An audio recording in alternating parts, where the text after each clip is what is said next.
Hi guys, welcome to session number 7 of Marketing 101. My name is Ankit, and in this marketing videos, we are going through the subject of marketing. And in today's session, we will go on with the marketing analysis, how a marketing analysis is actually done, or what are the steps taken for the marketing analysis. In our previous lecture, we have covered the marketing environment topic very extensively. So before watching this session, I would highly recommend that you go and watch session number 5 and session number 6 first. So in when we were talking about the marketing analysis, or when we were talking about that marketing environment, we basically understood that any business, in order to be successful, they have to understand their market. Now, when we talk about understanding a market, what we actually mean that there is a market for your product. Then there are customers in that market. Now, among those customers, you have to identify the people who are interested in buying your product. You have to identify those customers. You have to identify what are their requirements of the product, that is their needs and wants. So, how we start that? How we break down our customer need from the customers who are available in the market. This is what we are going to study in the coming sessions. So, in today's session, we will cover a topic by the name of marketing segmentation. Now, what do we understand by marketing segmentation? See, our market, it is composed of a group of customers. Now, the problem which we do as a marketing person is understand that group of that market is composed of homogeneous customer. That is not the case. Market segmentation, it is the key for effective marketing. Why? Because in marketing segmentation, we analyze that market is not composed of homogeneous customer. It is composed of heterogeneous customer. That is, every customer has its own needs and wants. So the process of marketing segmentation, it recognizes that yes, there are different kind of customers who are present in the market, and you have to cater them accordingly. Not all customers have the same need. Therefore, a successful marketer has to identify the segment he wants to target. You cannot target every segment because you do not have the resources to do so, or you want to optimally utilize your resources. So there is a concept of segmentation, targeting, and positioning, which is called STP. Basically, you are segmenting the market. The word is very much clear. You are compartmentalizing the market. Then you are target that single compartment, and you are positioning yourself among that compartment. So this process of STP, it helps you to approach the market in a very different way. You will offer your product to market different market segment in a different manner, because the requirement of each segment will be different. And through the segmentation analysis, any business can understand and address customer need, because now basically what they have done, they have identified the customer need and they have clubbed those customers in a single segment. You do not worry about the customers who are not in that segment. If you are catering to that segment, you already know what are the need of customers are. Now, segmenting the market is basically is the first step to target the customer.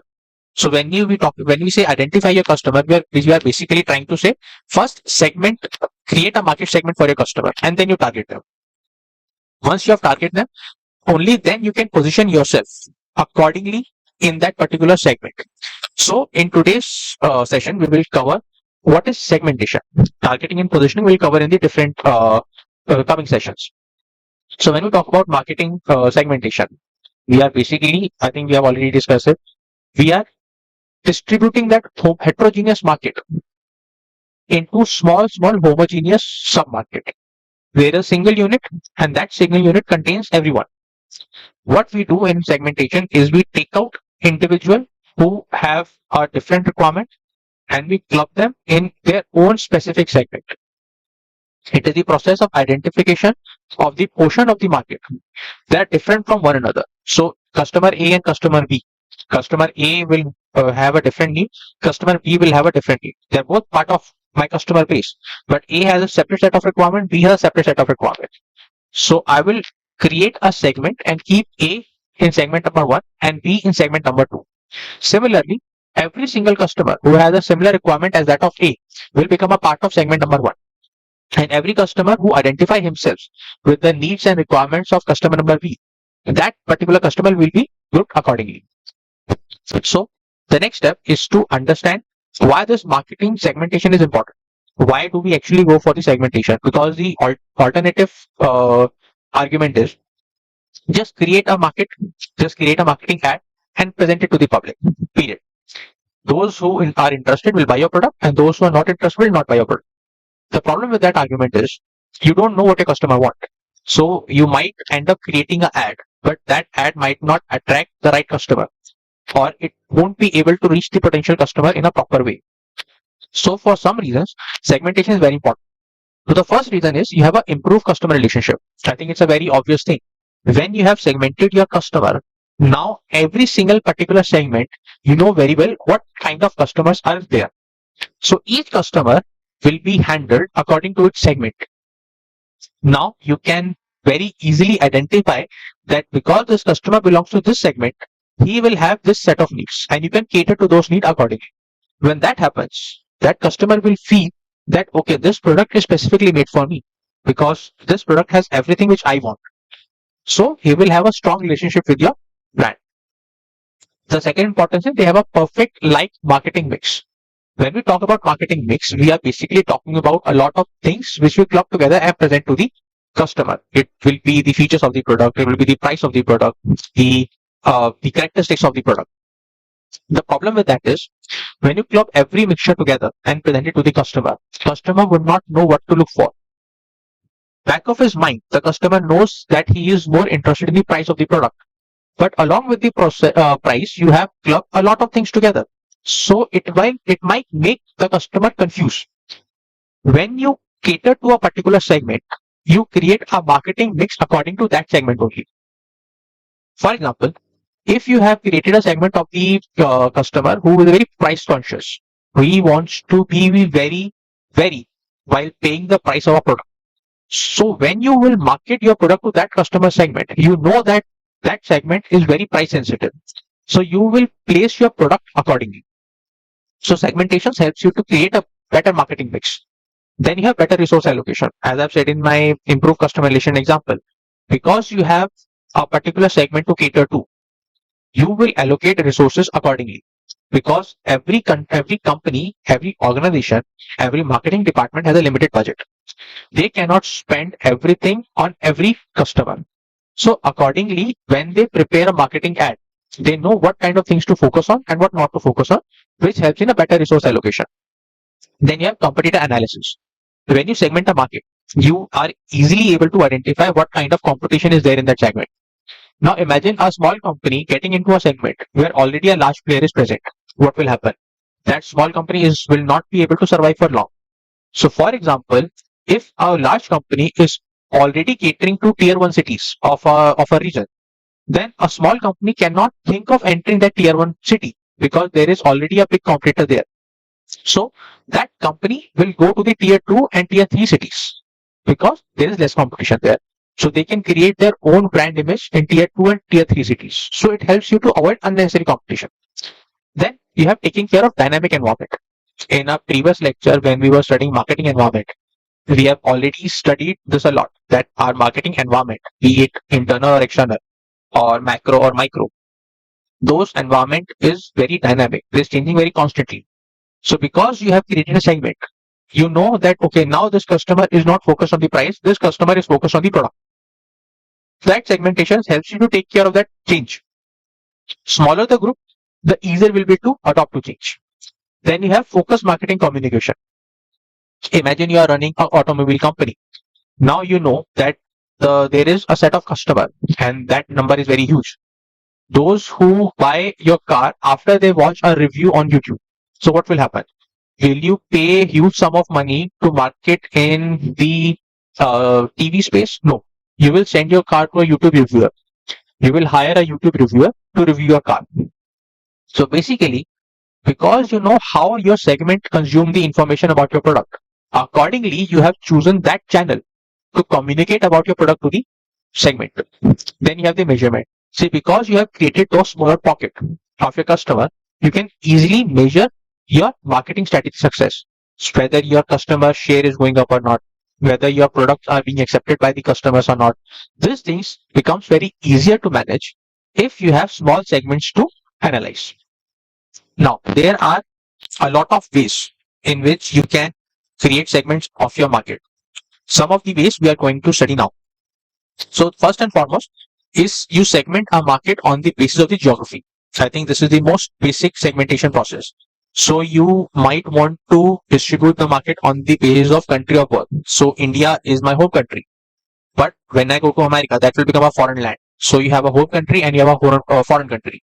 Then on the basis of location, then region, then states. Among the international market, there could be a global market. Then there are global regional levels. So we have Asia Pacific region. We have Australia region, Oceanic region we call them. Then we have the West nation. Then we have Southeast nation. Then we have Southwest nation. Within that global international level, we have again created some regions. Similarly with the nations, we have India as a nation, we have USA as a nation, we have the China as a nation. And within that nation, there are national regional level. So you have in India, you have the North region, you have the South region, you have the West, you have the East, you have the Center, you have the Northeast. And within that region also, there can be some regions which are small, some regions which are medium, some regions which are large. So large companies also further distribute their regions into small, medium, and large. Another way of a geographical segmentation is the geographical density. So you have urban areas, urban cities, then you have the semi-urban or suburban areas, then you have the rural areas. All these areas, when segmented, you will realize that people show some basic common characteristics. Also, there is a climate. Some places in India are warm throughout the year. Some places are cold throughout the year. Some places have heavy rainfall throughout the year. So marketing to these regions will vary differently according to their geographical segmentation. Like geography, we have the personal demographic segmentation. I think a demography we have already covered in the previous lecture. Then when you segment your population according to some characteristics. So for example, you have age. When we talk about age, you have the newborn babies, then you have the toddlers, then you have the children, then you have teens, youth, middle age, and the old age. Right now, we have a very different kind of aging system. We have the millennials, then we have the baby boomers. Every single segment, according to their age, they need different kind of product. They consume their information through different channels, different mediums. So if you want to communicate about your product to them, you have to adopt accordingly. You cannot do that without segmenting them according to their age. Then gender, male and female. This is very prominent in the clothing line or wearing apparel line. Then you have family structure. So according to family structure, you could be a single person, that a bachelor, or a married couple. Now married couple could be old or new, or they can be with child or without a child. Then you have the race. So race is technically the ethnic background of an individual. So right now we know that in a couple of weeks, there will be a festival season in India. All your Diwali, Dhanteras, Bhai Dooj, this kind of festival is a very particular for a very single ethnic background, the Hindu religion. So you will cater your product or you cater your marketing strategies accordingly. Then at the end of December, you will have your Christmas, you have your New Year. Those are very specific to one kind of religion. So you will focus accordingly. Then you have the politics. So every single individual have different political beliefs. So because they have a different political belief, they follow a different political party. Because they follow a different political party, they have a different liking. A very common example is if you are a BJP supporter, then more often than not, you will have a liking for the saffron color. If you are a Samajwadi party supporter, you will have a liking for that red color. If you are a BSP supporter, you will have a liking for the blue color. If you are a Congress supporter, you will have a liking for the white color. Then you have the family size. Family size could be a small family, then a large family. Then sagacity. Sagacity is basically when you divide a particular market on the basis of their life cycle. So you have, first of all, you have dependent people. Dependent people are usually below the age of 24, who are dependent upon a guardian, who are dependent upon their parents. They are usually studying right now. They do not have a job. Then you have pre-family. Pre-family are basically couples who are married below the age of 35, under the age of 35, and they do not have any children. Then you have the family. Couple below the age of 65 who have children. Then you have the late. Late are those people who are over the age of 65 and either they are childless or their child is above the age of 35, living with them or outside, but they are not dependent upon the parents. Among this family and late category, you can again distribute them into families who are better off and families who are worse off, basically in terms of economic income level. And when it comes to the occupational level, you can again further subdivide the segment into a white collar person. White collar person who is a person engaged in a very professional environment, who is doing a very administrative job. Then you have the second segment is the blue collar. Blue collar occupation is basically that kind of occupation which is very manually intensive. So all your labor class come into the blue collar. And finally, the type of neighborhood and dwelling.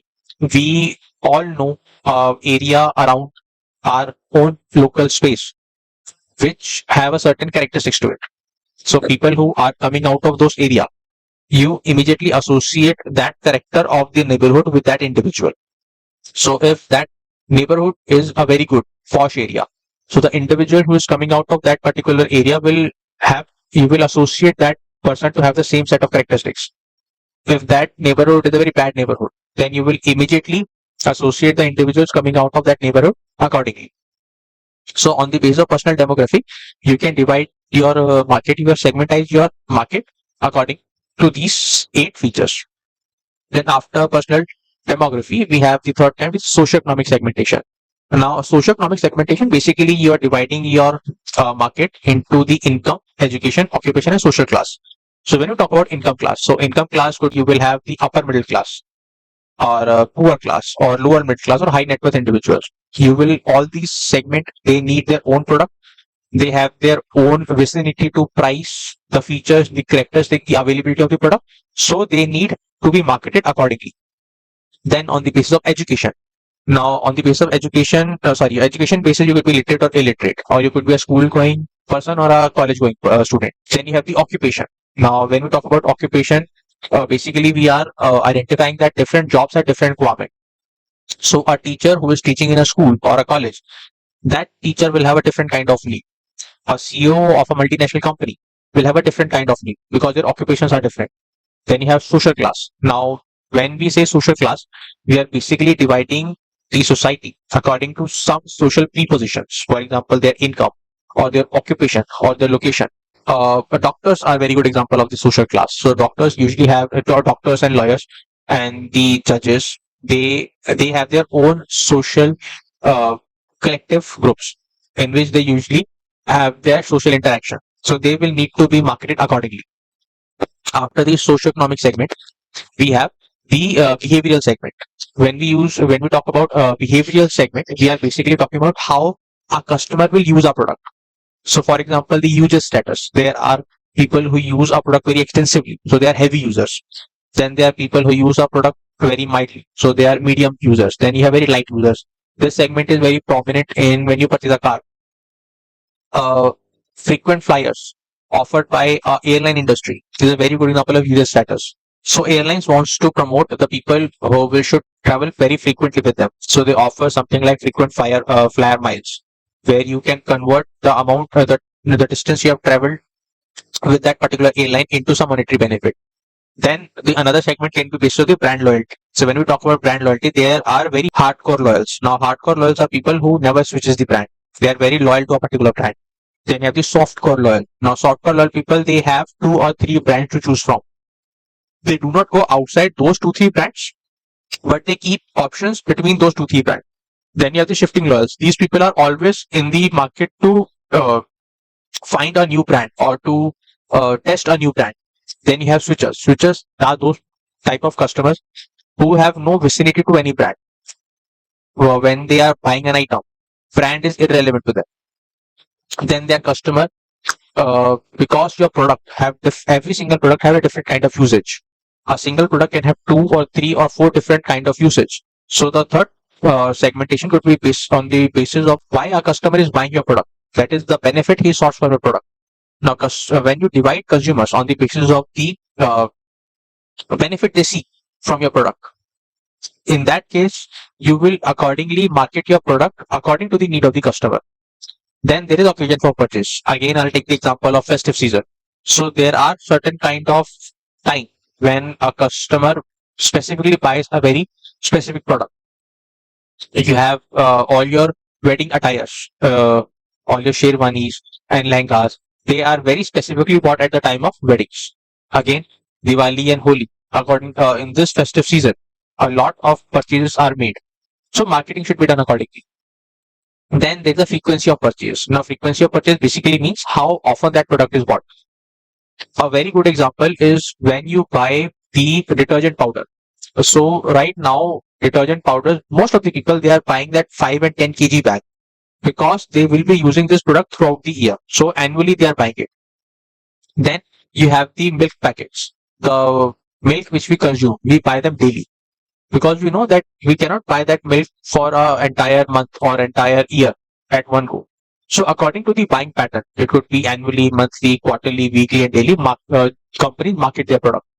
Then you have willingness to buy. Willingness to buy is basically your customer. There are three kind of customers when you talk about willingness to buy. They are customers who don't know about your product, so they are not using your product. You will first have to make them aware about your product, so you will market accordingly. Second kind is customers who know about your product but they're not using it. Then you will try to identify, okay, they know about my product, but why they're not using it. You will try to identify the reason, and once you have identified the reason, then you will market accordingly. And there is third kind of people, those customers who know about your product and they're using it. For them, you need to retain that customer for a longer period of time. Then seventh is the season. So people who are living in a summer season, they have a different kind of need. Rainy people will have a different kind of need. People living in winter season, most of the time, they have a different kind of need. So you market accordingly. The eighth type is tribalism. Now this tribalism or tribal is a very important one because now more and more people are talking to each other about the product they use.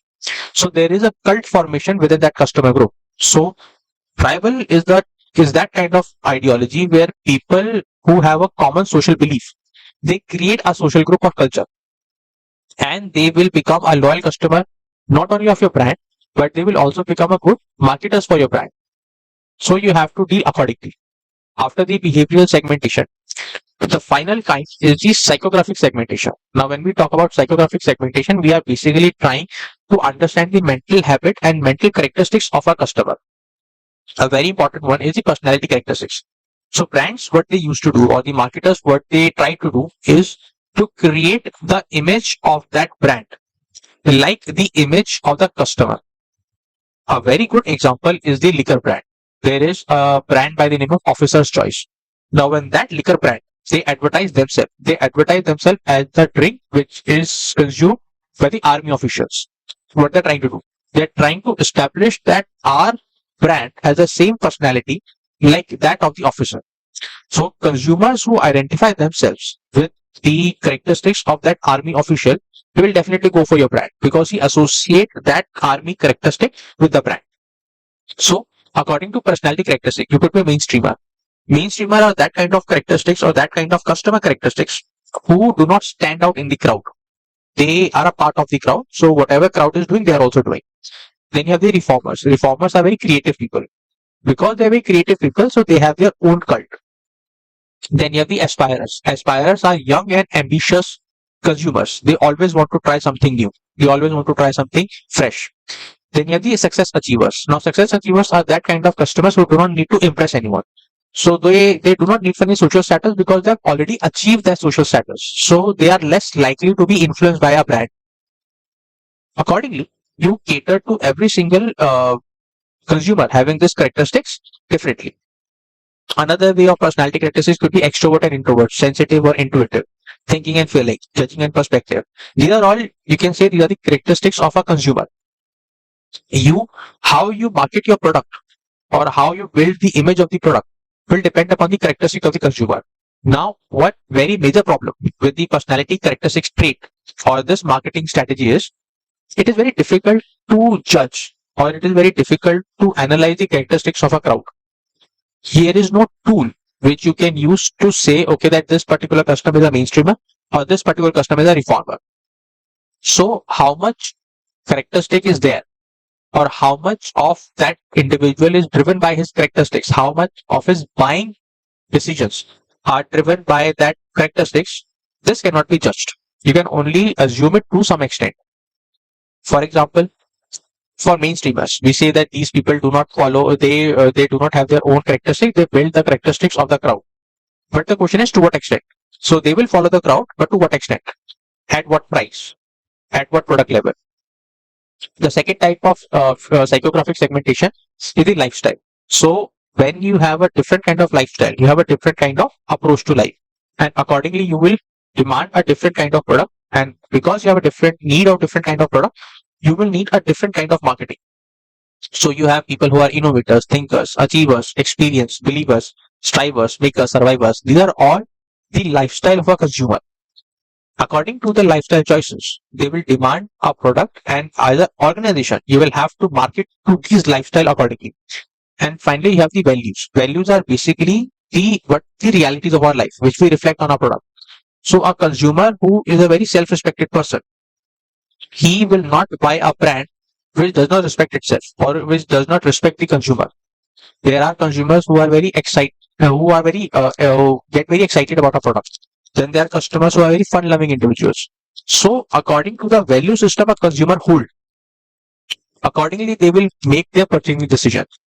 And because their decisions are driven by the value system, then as a brand you will have to understand the value system of the consumer.